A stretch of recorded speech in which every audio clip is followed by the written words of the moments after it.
por hacer la obra de nuestro Dios. A veces hay lucha en nuestro hogar con nuestros hijos, o a veces les ha tocado lidiar con una mujer que no es cristiana o con un hombre que no es cristiano. Si usted supiera, hermanos, a lo que yo he llegado a escuchar, y yo no sé por qué, hermanos, francamente lo ignoro, pero a veces en las partes donde he ido a predicar, yo a veces me cuestionaba, bueno, ¿por qué esta hermana abrió su corazón conmigo? Es que muchas veces quieren desahogarse, hermanos, aunque desahogarse, y una vez sentirse bien y orar y todo, hermanos.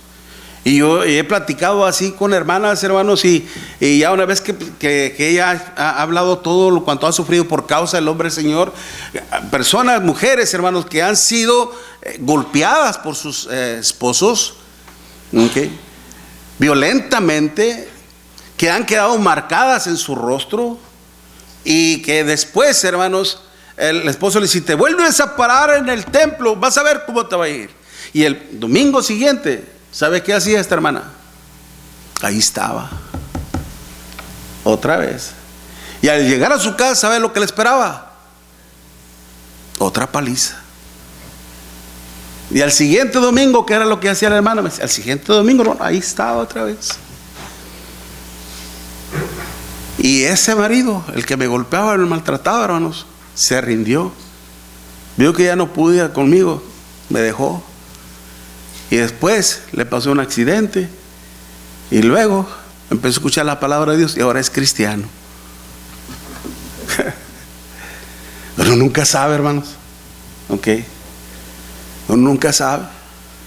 Pero es por eso que tenemos que hacer la obra de nuestro Dios, hermanos. Acuérdense que la vida del hombre no solamente consiste en los bienes que éste posee, es lo que decía el Señor. Aquellos dos hermanos que peleaban por una herencia. Okay. Y hablándonos de la parábola del rico insensato, ¿qué haré? Voy a derribar mis graneros y los edificaré mayores, y ya cuando los tenga llenos le voy a decir a mi alma: alma, come, bebe, sacíate, regocíjate. Necio, necio, esta noche vienen a pedir tu alma, y todo lo que has provisto, ¿para quién será? Así es, dice el Señor, así es el que no es rico para con Dios. ¿Cómo hacer rico para Dios? No se trata de que todas tus riquezas o todos tus bienes se los des a la iglesia o se los des al pastor. No.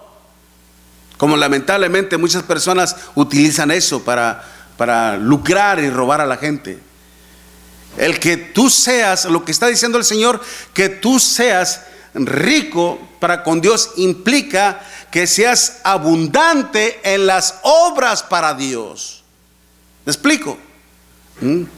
Que procures el reino, que hagas obras en la casa de nuestro Dios, que te involucres más en la obra de nuestro Dios, no solamente aquí en la iglesia, sino afuera también. Que empieces a hablarle a tus compañeros de trabajo, empieces a hablarle a tus vecinos, empieces a hablarle a tu familia, empieces a hablarle a todo mundo del evangelio del Señor, sin importar, hermanos, las consecuencias que esto venga.